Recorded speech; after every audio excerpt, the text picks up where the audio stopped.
The dim, amber light of the city bathed the streets in a soft glow as the sound of distant traffic hummed through the night. It was a Friday evening, and while the city buzzed with life, I sat in my apartment, the muffled laughter of couples and groups of friends rising up from the street below. I poured myself a glass of wine and leaned against the kitchen counter, staring out at the world that moved on, seemingly oblivious to the wreckage of my life. I had once been part of that world, one half of a perfect couple, wrapped in the warm illusion that love was enough to carry us through anything. His name was Daniel, a man who had once filled my life with laughter, who held me close on rainy nights, whispering promises of forever. But forever, as I had come to learn, was a fragile concept, one that shattered easily when another woman came into the picture. Her name was Claire, and she was everything I wasn't. Effortlessly beautiful, blonde, and petite, with an air of delicate femininity that Daniel found irresistible. They had met at some work event, an art gallery opening, where Claire had been the curator. I had stayed at home that night, not feeling well, while he went, assuring me that it was just a work obligation, something dull that would only drag on until he could come back home to me. Except that night, he hadn't come back to me. Not fully.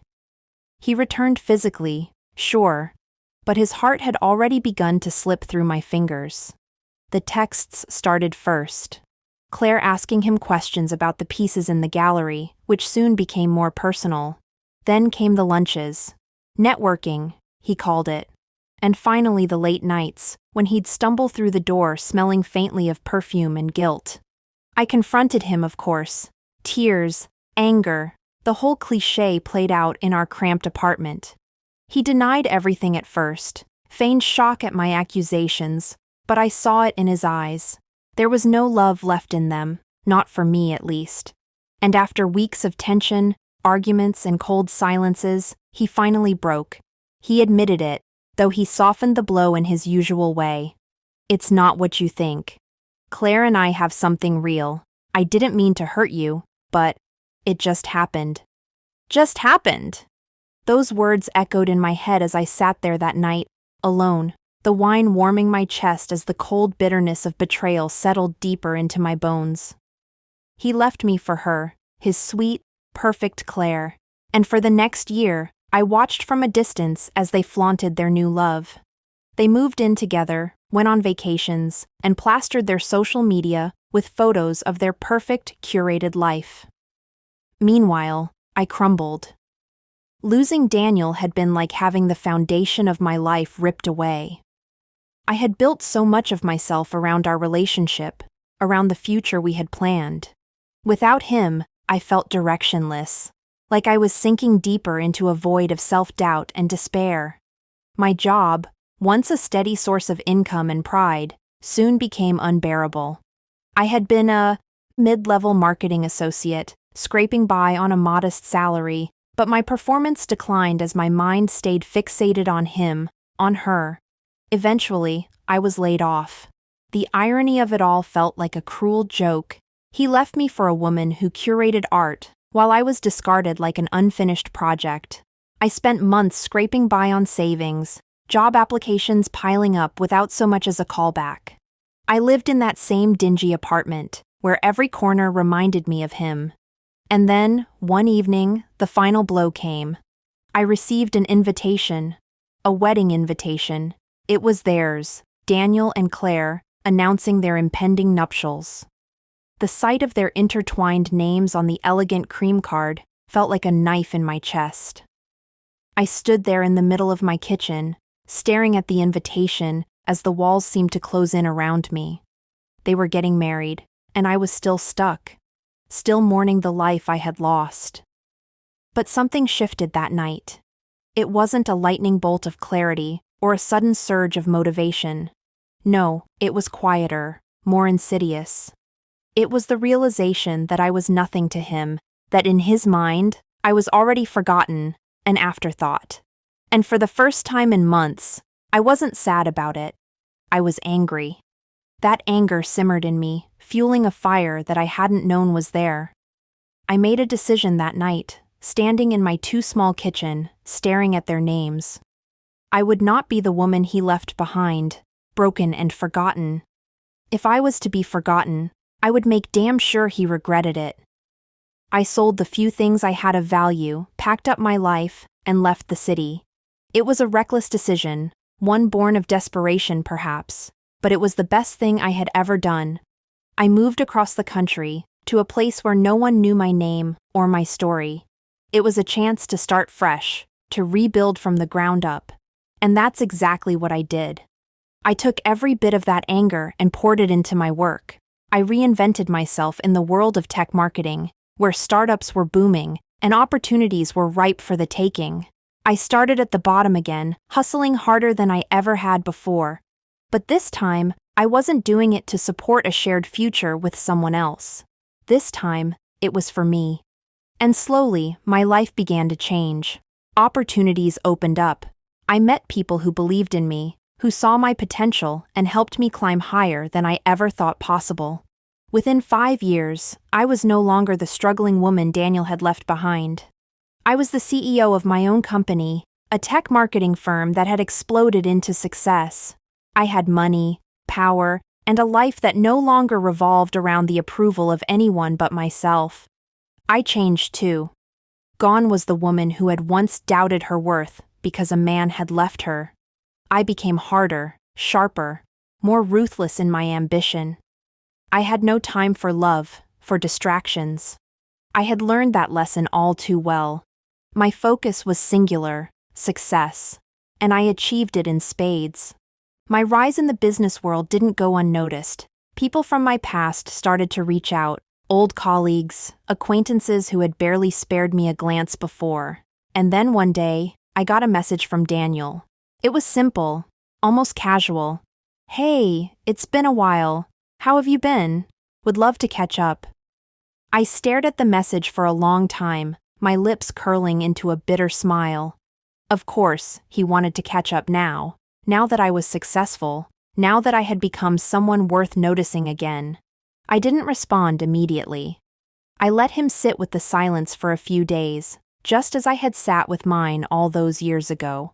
When I finally did reply, it was brief. "I'm doing well, busy with work, but I'm free next Friday for lunch if you're around." And so, we met, 5 years after he had walked out of my life. He chose a restaurant downtown, one of those trendy places with overpriced cocktails and minimalist decor. I arrived early, taking a seat at the bar, where I ordered a drink and waited. My reflection in the bar's mirror barely resembled the woman I used to be. I was sharper now, more poised. My hair, once long and unstyled, was cut into a sleek bob. I wore a tailored black suit, something that screamed power and control. The nervousness I might have once felt in seeing him again was nowhere to be found. I was calm. I was in control. He arrived late, of course, just as he always had. When he walked in, I felt a surge of satisfaction as his eyes landed on me. I could see the shock in them, the brief flicker of uncertainty. He hadn't expected this version of me. "Wow," he said, walking over with that same confident grin he had always worn. "You look incredible." I smiled, a small, polite smile. "Thanks. You look the same." It wasn't true, though. He didn't look the same. He looked tired.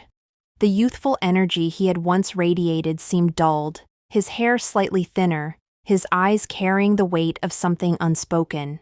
He wasn't the man I had loved anymore. He wasn't even the man who had broken me. He was just another man, aging in a world that didn't wait for anyone to catch up. We sat down and ordered lunch, the conversation polite at first. He asked about my work, about the company I had built from the ground up. I told him the highlights, keeping the personal details to a minimum. This wasn't a reunion of old friends. This was something else. He told me about his life too, how he and Claire had gotten married but were now separated, the strain of life and work driving them apart. There was a hint of regret in his voice when he spoke about her, but I didn't care enough to ask for details. "And you?" he asked, after we'd gone through the motions of small talk. Are you seeing anyone? I took a sip of my wine, letting the silence stretch out just long enough to make him uncomfortable. No, I said simply. I don't have time for that sort of thing. He nodded, though I saw the flicker of something in his eyes. Disappointment, maybe. Or jealousy. I get it, he said. You're busy, but I have to say, I've missed you. I was really happy when you agreed to meet up today. There it was, the first crack. I had expected it to come eventually, and it arrived right on schedule, masked behind casual words and a faint, longing smile. The game he was playing, testing the waters, seeing if I still harbored feelings for him, was painfully transparent. I leaned back in my chair, letting my gaze drift over him. 5 years ago, that line would have made my heart skip, sent a flood of memories and emotions crashing over me. But today, I saw it for what it was, an attempt to worm his way back into my life. He wasn't here because he missed me. He was here because I had something he wanted: success, power, wealth, all of the things he had never imagined I'd attain without him. I was surprised to hear from you, Daniel, I said, my voice smooth, disinterested. I assumed you'd be too busy with your life to miss me. He shifted uncomfortably in his seat, his fingers fidgeting with the edge of his napkin. Yeah, well, things change, don't they? I mean, life's been complicated. Claire and I, we tried to make it work, but it just wasn't right. I raised an eyebrow, giving him a non-committal nod. I see. He looked at me, waiting for some sign of sympathy, for an invitation to unload the sob story he was preparing in his mind, but I offered him nothing. The silence stretched between us, heavy and unyielding, and he finally sighed, running a hand through his hair. I know I wasn't perfect, he said, his voice softer now, more earnest. And I know I hurt you. I've thought about it a lot, actually, and I regret it, truly. Leaving you was a mistake, I see that now. My eyes narrowed slightly as I watched him. His words might have sounded sincere to anyone else, but I could hear the calculated edge in them, the practiced way he delivered his lines. He was trying to appeal to my past, to the woman I had once been, the woman who had loved him so desperately that his betrayal had nearly destroyed her. But I wasn't that woman anymore. You regret it? I asked, my tone cold, curious to see how far he would take this. Leaving me for Claire, you mean? He flinched, just a little, but enough for me to notice. Yeah, he said, lowering his gaze. I was caught up in something new, something exciting, but it didn't last. I see that now. Claire and I, we never had what you and I had. I stared at him, feeling the weight of those words settle in the pit of my stomach. 5 years ago, those words would have undone me. They would have been exactly what I longed to hear, the validation that I had been the better choice all along, but now they rang hollow. What we had, I echoed, my voice barely a whisper. Do you even remember what we had, Daniel? He looked up at me, confusion flickering across his face. Of course I do. I remember everything. I shook my head slowly, a bitter laugh escaping my lips. No, you don't, because if you did, you wouldn't be sitting here right now, asking for another chance. What we had is gone, Daniel. You killed it the moment you walked out of our apartment to chase after Claire, and now you want to come crawling back because your life didn't turn out the way you planned? Because you made a mistake? He opened his mouth to respond, but I didn't give him the chance. You didn't just leave me, Daniel. You left me in pieces. You took everything from me, my sense of self, my confidence, my future. I spent months trying to figure out what I had done wrong, why I wasn't enough for you. And while I was drowning in my own pain, you were off building a life with her. You moved on without a second thought. And now, just because things didn't work out with her, you think you can come back into my life like nothing happened? My voice was rising now, the anger I had kept bottled up for years, finally breaking free. I didn't care if I was making a scene. I didn't care if the people around us were watching, listening. This was my moment, and I wasn't going to let him take it from me. I didn't rebuild my life just to let you tear it apart again, I said, my voice steadying as I met his gaze. You were a chapter in my past, Daniel, and that's where you'll stay. He sat there, stunned, his mouth hanging slightly open as he struggled to find the right words. For the first time since we'd sat down, he looked lost, unsure of himself. The confident, charming man who had once held all the power in our relationship was gone, replaced by a man who didn't know how to handle rejection. I didn't realize, he stammered, his voice weak. I thought maybe we could, I don't know, start over. I thought you might still care. I leaned forward, locking my eyes with his, my voice dropping to a whisper. I don't. Not anymore. The words hit him like a slap, and I could see the hurt flash across his face. He hadn't expected this. He had expected me to welcome him back with open arms, to still be the woman who had once loved him unconditionally. But that woman was long gone, buried under the years of struggle and growth that had made me who I was today. The waitress appeared at our table, oblivious to the tension between us, asking if we needed anything else. I waved her away, not bothering to hide my irritation.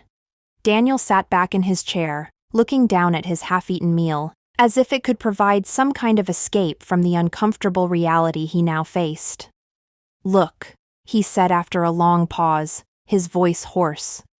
I know I messed up. I know I hurt you, but I'm trying to make it right. Can't you see that? I stared at him for a moment, wondering if he truly believed his own words. Did he really think that showing up after 5 years of silence, after building a life with another woman, was enough to make things right? No, Daniel, I said, my voice firm. You don't get to make this about you. This isn't about your guilt or your regrets. This is about me, about the life I've built without you. And I'm not going to let you drag me back into the past just because you're lonely or because things didn't work out the way you wanted. His face tightened, a flash of frustration crossing his features. So that's it? You're just going to throw me away like I never mattered? I laughed, a sharp, bitter sound that cut through the tension. Throw you away? Daniel, you threw me away years ago. I'm just finally returning the favor. He stared at me, his jaw clenched, and for a moment, I thought he might argue, might try to push back. But then his shoulders slumped, and he let out a defeated sigh. He knew, deep down, that this was over. I guess I deserved that, he muttered, glancing down at his watch. I should probably go. I didn't stop him as he stood up, fumbling with his jacket as he prepared to leave. There was no need for goodbyes, no need for closure. I had already closed this chapter in my life long ago. He was just now realizing it. As he walked away, I felt a strange sense of relief wash over me. This was the moment I had been waiting for, the moment I had imagined in 1,000 different ways over the years. And now that it was here, it wasn't the grand triumphant victory I had expected. It was quieter, simpler, but it was enough. I watched him disappear through the restaurant's doors, my heart steady and calm.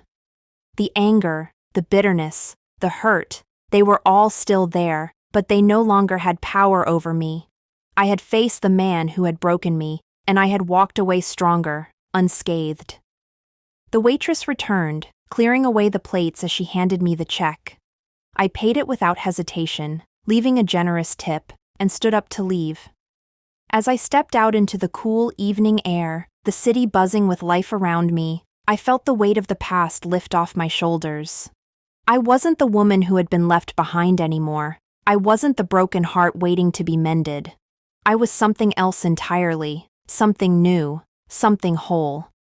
And as I walked down the bustling street, the lights of the city reflecting in the windows of skyscrapers, I realized that I didn't need Daniel's apology, his regret, or his longing. I didn't need anyone's validation but my own. I had found my own power, my own worth, and it was more than enough. 3 months passed without a single thought of Daniel.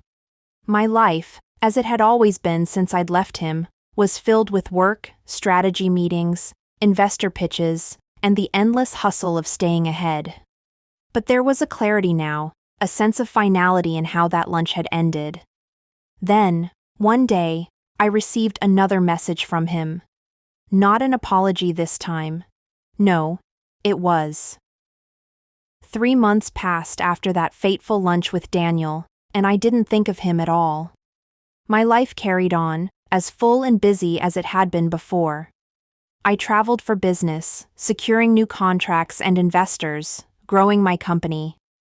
The demands of my world left little room for distractions, especially from the past.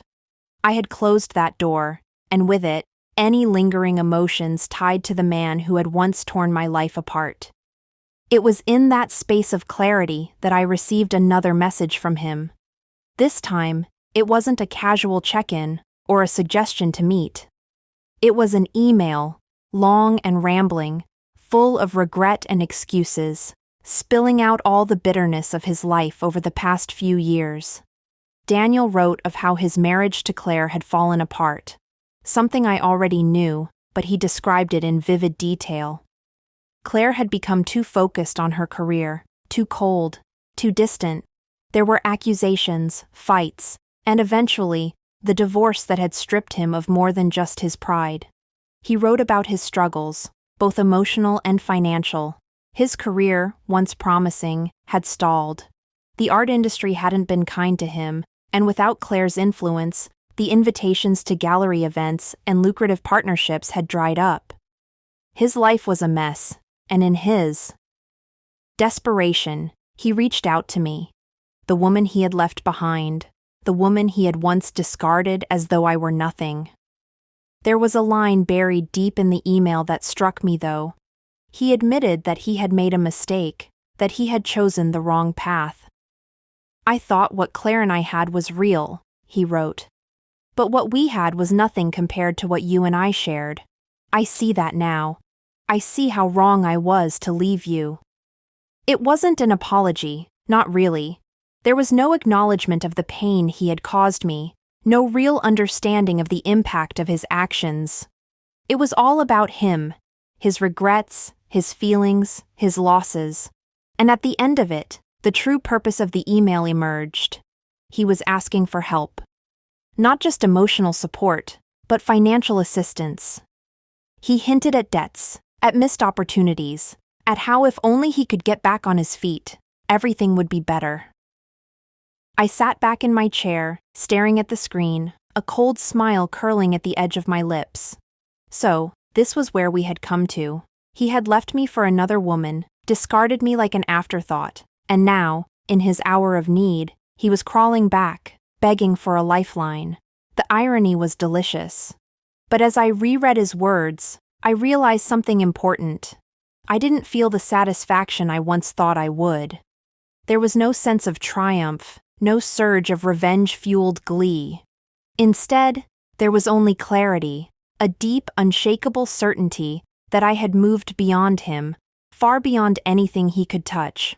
I had spent so many years working to rebuild my life after he left, working to prove to myself, and maybe a little to him, that I was better off without him. And now that I had succeeded, the thought of him, the weight of his presence, meant nothing to me. He was a ghost, a remnant of a past life that no longer held any power over me.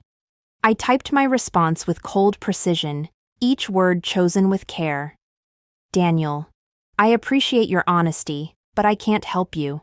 The woman you left behind is gone. She's been gone for a long time. I've built a life for myself, a life that has no place for the past. I wish you the best in figuring things out, but I'm not part of your story anymore. Anna. I hit send, leaned back, and watched as the email disappeared from my screen. The act of sending it didn't bring me the thrill of revenge or the satisfaction of putting him in his place. It was simply an acknowledgement of a fact I had come to understand.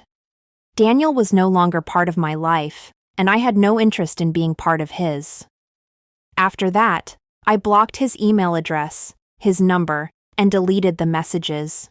There would be no more communication, no more reaching into the past. The thread that connected us had finally been severed. In the weeks that followed, life continued to move forward at a rapid pace. My company was expanding, and I found myself traveling to different cities, forging new partnerships, and preparing for a major acquisition that would position us as one of the leading firms in the tech marketing world. The demands of work filled every moment, but there was a peace in it, a clarity that came with knowing exactly who I was and what I wanted. One evening, after a particularly long day of meetings, I found myself standing on the balcony of my penthouse apartment, looking out over the city.